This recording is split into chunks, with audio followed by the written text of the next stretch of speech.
Hey, what's good, y'all? I'm AllCity. As always, appreciate you guys tuning in.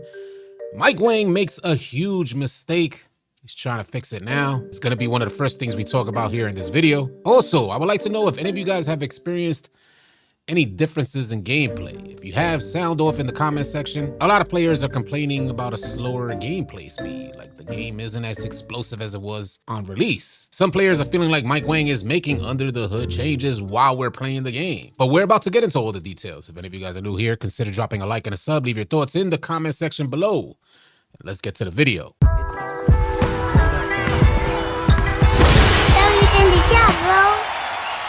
Man, I tell you, I may be biased here, but 2K26 is one of the most fun games I think I've ever had in 2K history. That's just my personal opinion. I'm having one of the best starts ever. I love all the challenges, and I appreciate all the incentives you get for chasing these challenges. The new cap breaker system is absolutely a game changer. But that's not to say that NBA 2K26 is not without its flaws. But in my opinion, the 2K dev team did their damn thing. And the amount of fun that I'm having far outweighs the amount of flaws that are in the game, even if it takes a ton of effort just to join our friends. I ain't gonna front, it left me hella Confucius how 2K hasn't fixed this yet. We're playing an online sports social video game. 2K replaces affiliations with crews, so it's even more important now than ever before to have players join their friends quickly and easily. But joining your friends on NBA 2K26 has proven to be one of the most difficult tasks in the game. And this has been going on since early access, not to mention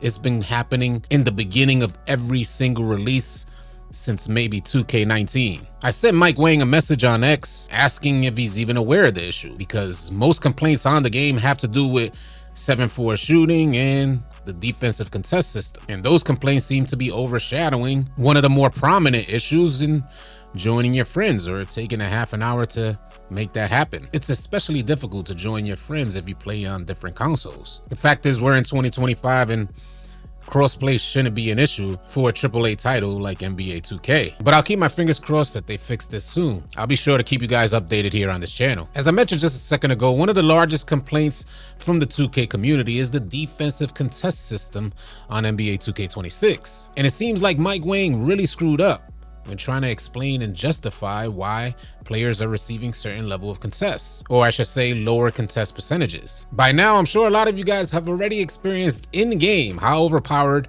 7-4 shooting is. For the most part, my teams and my squads have pretty much eliminated 7-4s from the equation. And if you guys want to learn how to stop the 7-4s from shooting, I have this video here. It's uploaded on my channel. Some great information with some good statistics from test results done by the good folks over at NBA 2K Labs. By the way, I'd like to very quickly mention, if you're looking for some of the best jump shots in the game, 2K Labs has you covered. They run a bunch of tests on some of the most popular jump shots, and if you sign up for their premium service, you guys will be able to shoot with the best jump shots in the game. I highly recommend you guys sign up, and if you do, use promo code AllCity and you can save yourself 20%. Now, the mistake that Mike Wang made happened within the first week of release. When trying to explain and justify why defensive contests were so low on jump shots from 7-4s, I mean, you could be right in their grill, jumping right in their face, and it'll be considered open or a really low contest. This is what Mike Wang had to say. Mike, responding to a video showcasing a player with 83 perimeter defense and go challenger jumping on a 7-4 shooting, Mike says,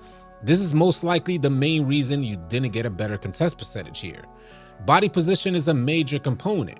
If you draw a line from the hoop to the shooter, you need to be as close to that line as possible, or directly between the shooter and the hoop, in order to maximize your contest percentage." This is where Mike Wang really screwed up. Mike says you're also losing a decent amount of perimeter D rating for losing 2 adrenaline bars. Basically saying as you lose adrenaline bars, you're losing some of your perimeter defensive ratings. I was personally thinking that was a new feature added to the game for 2K26 defense, and I'm sure it changed up how players were choosing to play defense out there to make sure they retain those adrenaline bars, so when they do contest the 7-4 shooting, they're able to maximize their defensive contest percentages. And Mike Wang's statement led to this post saying you should not lose perimeter D rating when you lose an adrenaline bar. It's like it's punishing you for trying to play defense, especially when they say you need to jump at everything. It goes on to say, man, I think it's one of the worst things I've seen so far on NBA 2K26. And to help clear everything up, Mike Wang ends up responding to this post saying, "This is my mistake.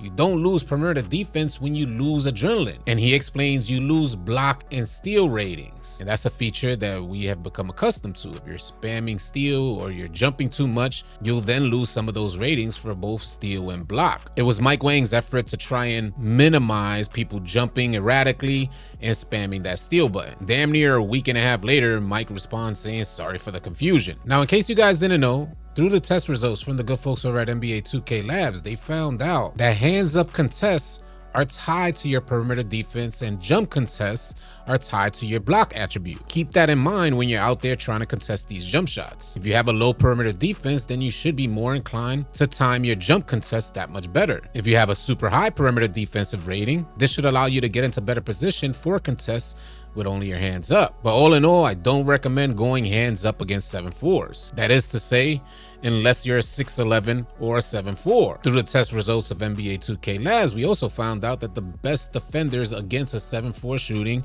is either a 6'11 or a 7'4. As you guys see in the graphic, a 6'11 with only a 71 perimeter defense will receive on average around a 31 to 32% contest. And if you match up a 7'4 against a 7'4 shooting, even though you only have a 59 perimeter defense with hands up, on average you'll receive a 50% contest. And this part may leave some of you guys confused. If you have a 7-footer, a 7'1, 7'2, or 7'3 with a 62 perimeter defense, 3 attributes higher than the 7'4, playing hands up defense will only garner you around a 12% defensive contest. And although there's a lot of 7'4 players out there, I've seen a ton of players ranging from 7-footers to 7'3. For the life of me, I can't understand why their contest percentage will be so much lower than that of a 6'11 or a 7'4. These test results reveal that if you're 7'3, you only average a 12% contest with your hands up, but if you go 1 inch higher to 7'4, you can gain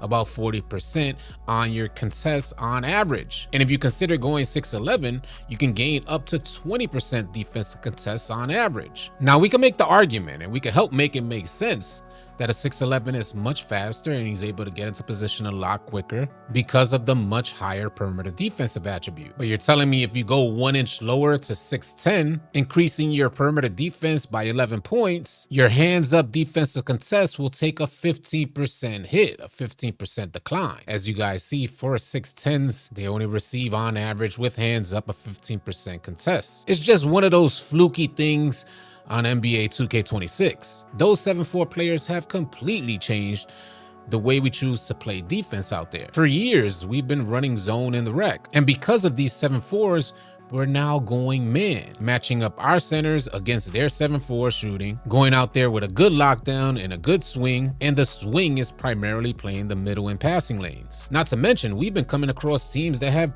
2 7'4s, or maybe even 3 7'4s. We might end up seeing teams of 5 7'4s out there, especially considering that lockdowns are getting very little on-ball steals. I know there's already been an occasion where teams set up with 5 7'4s. But it looks like if this continues on, both the offense and defense will have to adapt, and what that's gonna mean in the future. We're gonna have 10 7'4s on the court in a 5v5 game. And I know a lot of you guys are calling for a fix, either a buff to defensive contests or a nerf to 7'4 shooting. And I gotta tell you guys, I just don't trust 2K enough to make the proper change without affecting every other aspect of the game. The fact is, there's a problem with 7'4 shooting and defensive contests, but from the test results from the good folks over at 2K Labs, there is also a solution, meaning that as offense adapts to the game and they make changes to their offensive lineup, the defense can do the same and provide an answer. So me personally, I feel like just leave the game the way it is. Don't touch anything, because if something starts affecting my personal jump shot running the PG position,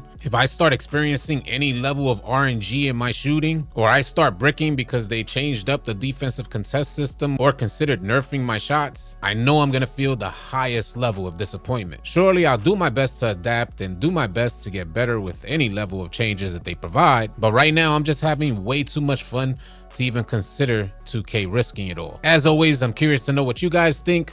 Share your thoughts in the comment section below. If any of you guys are new here, consider dropping a like and a sub on your way out. And I'll catch you guys on the next video. Easy, y'all. If you guys are tired of running with randoms and you're looking for players to run with on NBA 2K, come on out and join the AllCity 2K Discord. The link will be in the description below. Find players and get runs now. Drop a like and drop a sub on your way out. Leave your thoughts and comments in the comment section below. I'll catch you guys on the next video. Easy, y'all.